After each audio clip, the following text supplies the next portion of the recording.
The Father is described as Yahweh God, the Son is described as Yahweh God, and the Spirit is described as Yahweh God. We don't believe in three Yahwehs, right? Only one Yahweh. Hear Israel, the Lord is God. The Lord is one God. So how do we then parse this out in a way that is coherent, that is theologically and philosophically valid? Wes Huff recently went on the Michael Knowles show and addressed 10 big misconceptions that popular culture holds about the Bible. I'm going to feature one of them in this video, where Wes is talking about Jesus and his divinity and how central is the understanding of the Trinity to Christianity. I'm going to let him cook, as they say, for a few minutes here, and then he references this HANDS acronym as a way of understanding the divinity of Jesus, but he doesn't really unpack it. And so after he's laid the foundation here, I'm going to build on top of it and give you guys sort of like the receipts for this HANDS acronym. Let's get into it. Okay, now what do you say about a similar claim that the Trinity is not in Scripture, that the Trinity is actually just invented centuries later? And I mean, you do actually hear this from people who today would call themselves Christian. Small group, but still you do hear that, who deny the Trinity, which, as far as I'm concerned, is the central mystery of the faith. Yeah, I would agree. I don't think you can have Christianity without Trinitarianism. I think the Father sending the Son in the power of the Spirit, in the self-giving of himself, and then empowering believers to then live a Christ-filled life is essential to the Christian faith. I don't think you can have anything other than that and it be historical biblical Christianity. Now, this accusation often goes in kind of the vein of people saying that the word Trinity is not in the Bible, which I'm totally fine with, because the word monotheism is not in the Bible either. And the Bible is clearly monotheistic, right? So it's not that we have to find, it's kind of the fallacy of specificity in terms of language. The early Christians are coming up with ideas. Okay, the Father is described as Yahweh God, the Son is described as Yahweh God, and the Spirit is described as Yahweh God. We don't believe in three Yahwehs, right? Only one Yahweh. Hear Israel, the Lord is God. The Lord is one God. So how do we then parse this out in a way that is coherent, that is theologically and philosophically valid? And so that's what you get in terms of the Trinitarian conversations, but I think it's all there. One of my favorite ways of describing this is by the scholars Rob Bowman and Ed Komjowski, who actually just published an updated version of their book, Christ and His Critics, in that they come up with this acronym HANDS, H-A-N-D-S, that the Father, the Son, and the Spirit are all given the honors, attributes, names, deeds, and seat of God. And if you go through, you can find all of those in describing God. The Father is given the honors, attributes, names, deeds, and seat. The Son is given the honors, attributes, names, deeds, and seat. And the Spirit is given the honors, attributes, names, deeds, and seat. And those are things that are only given to God, we see throughout the Old Testament. And I would even argue that God is complex within his unity in the Old Testament too. And that the ancient Jews would not have had a problem with this, because you get passages where Abraham is dialoguing by the oaks of Mamre with Yahweh. And then Yahweh goes on after the two other angels have gone down to Sodom and Gomorrah. And then it says, I believe it's in Genesis 18 or 19, where it says, Yahweh on earth rains fire and brimstone from Yahweh in heaven. You're like, wait, hold on. There aren't two Yahwehs. Yeah. So what's going on there? And throughout the Old Testament, you have the presence of God in the Shekinah glory on the ark. And yet God is ruling and reigning in heaven. So there's a tangible presence that is on earth, and there is a presence that is ruling the universe in glory, we would say, as the Father, right? We could argue that that's like a pre-incarnate, it's a Christography, right? You know, you have theophanies, you have Christophanies. Yeah.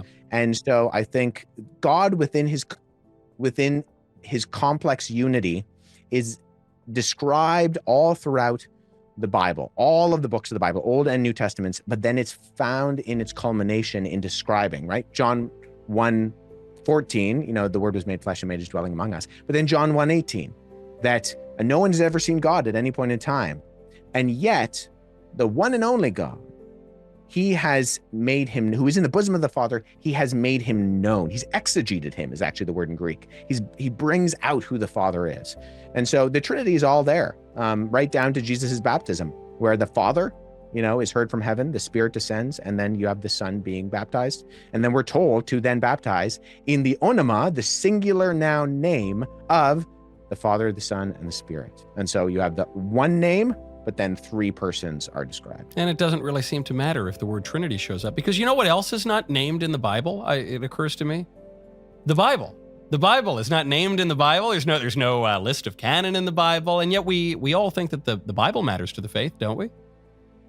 Yeah, I think these demands of specificity miss the point in that we can come up with language. I believe in the hypostatic union, and that doesn't mean that I'm going outside of the Bible, Right. that I'm limited to biblical language. I think that's a rather foolish argument to constrain our ability to describe what's going on in Scripture simply by Scripture. That doesn't mean that Scripture isn't sufficient.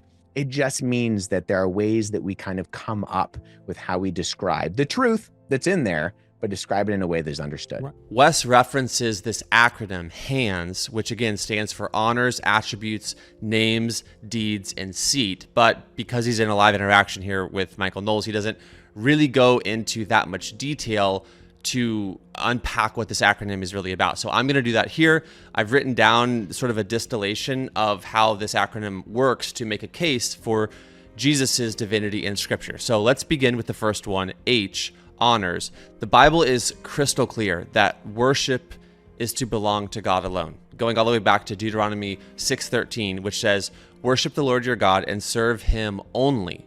Yet, Jesus accepts worship in multiple places throughout his ministry from his disciples. For example, in Matthew 14:33, after he calms the storm, the disciples fall down and worship Jesus, declaring, "Truly you are the Son of God." Also in John 20:28, Thomas sees the risen Jesus and proclaims, "My Lord and my God." And Jesus, again, doesn't stop him from saying that. Jesus receives that. Also, Hebrews 1:6 even commands angels to worship Jesus.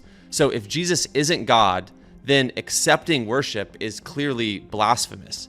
But he does, and again, he doesn't correct his disciples. He welcomes their worship. So that would be the first line of evidence. The honors of God, the worship of God, the honors of God are shared by Jesus. Next, A, the attributes. Jesus has qualities that only God possesses. He's eternal, according to John 1:1, which says, "In the beginning was the Word, and the Word was with God, and the Word was God." And as if you recall a recent video on this channel with Dan Wallace, he says that phraseology is in that exact order in every single manuscript that we have of John, that the Word was God, that the Word, who is Jesus, who entered into the world, just read John 1 if you don't know what I'm talking about. So this is affirming that Jesus, as the Word, is eternal in nature. Also, Jesus tells us that he is all powerful.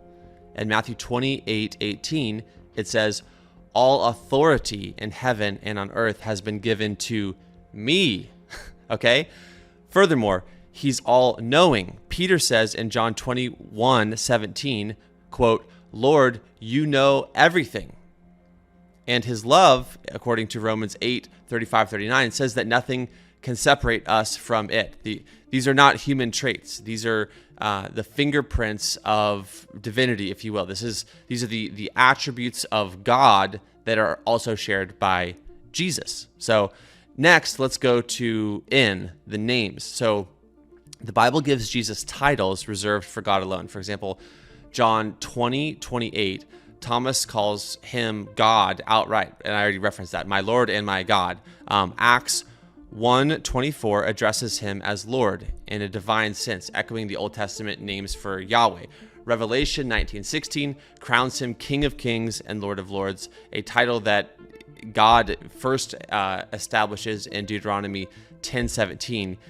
He's called Savior, also in Luke 2:11, and the first and the last in Revelation 1:17, a name God uses for himself in Isaiah 44:6. These are not coincidences. These are also not nicknames. These are divine claims throughout the New Testament that place Jesus on exactly the same footing as the Father, showing us that Yahweh is a tri-personal being. He's a what would you say? Not an individual, but a trindividual, maybe. So let's go to the fourth one here, D. So we've got, so far, just to refresh, we've got the honors, the attributes, the names. Now we're to the deeds, the D of hand deeds.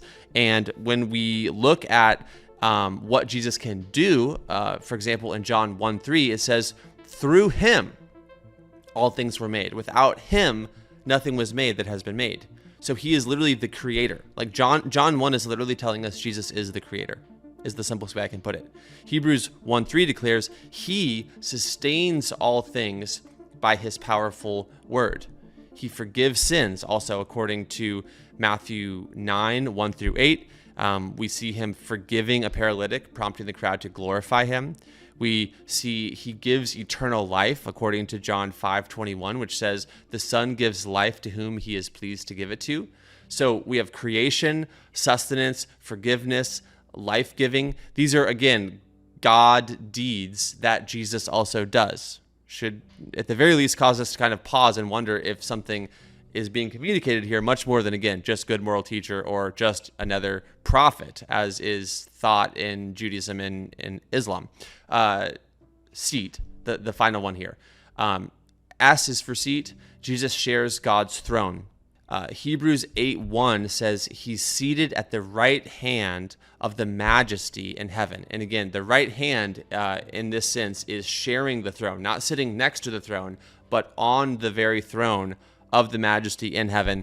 Revelation 3:21 affirms this and has Jesus saying, Jesus says, I sat down with my Father on his throne.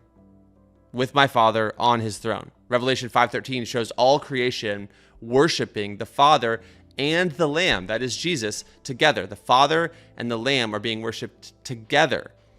In the ancient world, sharing the king's throne meant sharing his authority. Jesus doesn't just sit near God. He is on the throne of God, ruling as God, reigning over all creation as God. He is, again, the Alpha and the Omega, the creator, the sustainer, the redeemer, and the finisher of the human story. And so, again, it's sort of, I've used this analogy before, but it's sort of like you have, picture Clark Kent in all these ways, showing the honors, the attributes, the names, the deeds, the seat of Superman, but never saying, I am Clark Kent, my true identity is Superman. But you understand that that is the case in light of all of the aforementioned evidence. Something very similar, in my opinion, is going on here with Jesus in Scripture. And might I add one other thing? We say, well, why doesn't he just come out and say it in a bit more of a clear manner? The plot itself tells you why. So many different times he says, my hour has not yet come. Do not tell anybody my true identity. Actually, demons understand his true identity. Demons literally say, has the time come? Are you gonna? And he says, no, it hasn't yet. I'm on a top secret mission for the time being. So I command you to not tell anybody who I really am. So the plot gives you the reason for some of the discretion around some of these things. And yet the original Christians clearly understood it. The resurrection clearly affirms it. Jesus isn't just a prophet, is not just a teacher.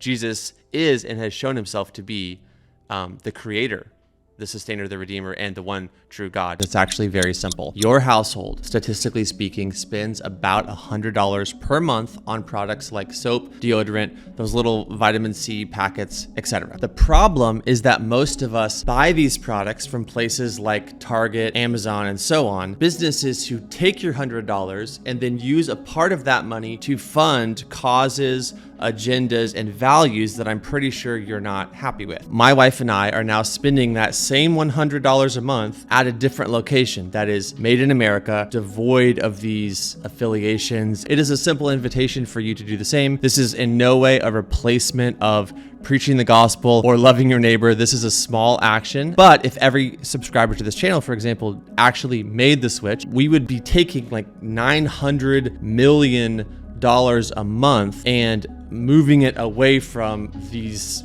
culture damaging businesses. That's the point. That's why I'm doing this. And that's why I'm inviting you to do this as well. So if you're interested or curious at all to learn more, go to switchwithbrandon.com.